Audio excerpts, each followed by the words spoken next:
Кинокартина «Ыркын» будет показана во всех кинотеатрах страны 12 октября. Фильм повествует о кыргызстанской семье, которая была вынуждена бежать в Китай во время трагических событий 1916 года. Как сообщили создатели картины, в прокат фильм должен был выйти еще 31 августа. Однако Госкинофонд не дал этому случиться. В чем причина отсрочки показа киноленты, мы спросим у продюсера Мухтара Атаналиева. Мухтар, здравствуйте. Здравствуйте, добрый день. Мухтар, объясните, почему госорганы хотели запретить показ картины в Кыргызстане? Почему премьера состоится только в октябре, несмотря на то, что должна была состояться еще 31 августа?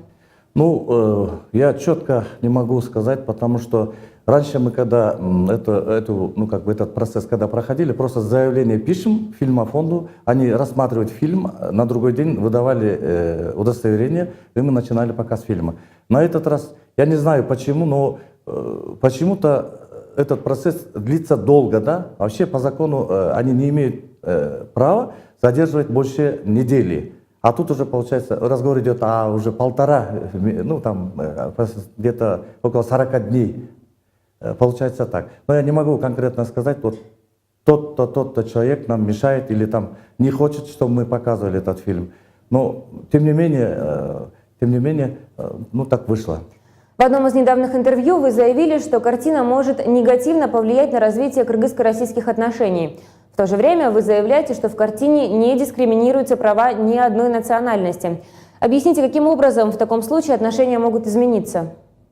Наоборот, я хочу, например, реабилитировать вообще и тот или иной, народ или государство. Да, вот, например, тут нет вины, вот в любом случае, в историческом факте, да, нет вины, например, данного конкретного народа, скажем, или нации какой-то, нет. Но тут виноват режим, скажем, режим, например, в данном случае Николая II. А те солдаты просто, они исполняют, приказы императора, поэтому я просто в фильме постарался людям, построить, историю, да, что человек, когда выйдет, после просмотра фильма, он не будет настроен, например, против какой-либо нации, да, или искать вины, например, в другом каком-то государстве или других людей, да, начинает обвинять себя, например. Почему так происходит вообще в наше время или раньше? Почему так происходит? Потому что мы сами не хотим понимать вообще, что с нами происходит, да, и, исправляться, становиться как человек. А мы постоянно начинаем обвинять кого-то, поэтому так выходит. А мы в фильме хотели, постарались показать, что если мы сами себе не поможем, сами не создадим условия в нашей стране, никто нам со стороны не поможет. Всегда так было и дальше так будет. Вот мы хотели показать это. Вот поэтому я на 100% уверен, что после просмотра фильма человек не будет винить кого-то в данном историческом факте.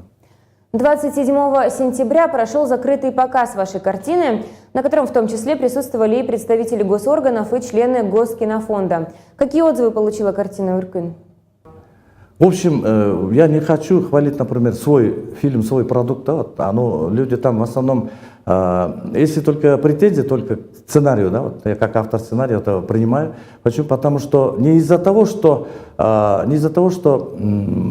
там неправильно написан сценарий, а потому что люди уже давно этим не интересовались. Да, Люди не информированы. Те люди, которые пришли, например, на этот показ, они были не готовы к этому. Да, Они не знают исторические факты, поэтому они неправильно, наоборот, говорили какие-либо претензии. А со стороны, например, режиссуры, скажем, операторской работы, вообще драматургии, линии, они, отзывы в основном положительные. Сказали, что людей, подействуют те моменты, которые именно снимались в морозе, в снегу, высоко в горах. Да, Они были тронуты, конечно. Они были, когда я выходил, они выходили когда на сцену, когда перед выступлением, я видел в глазах слезы, да, что так с нами произошло. Но тем не менее, я хочу закрепить тот вопрос первый, да.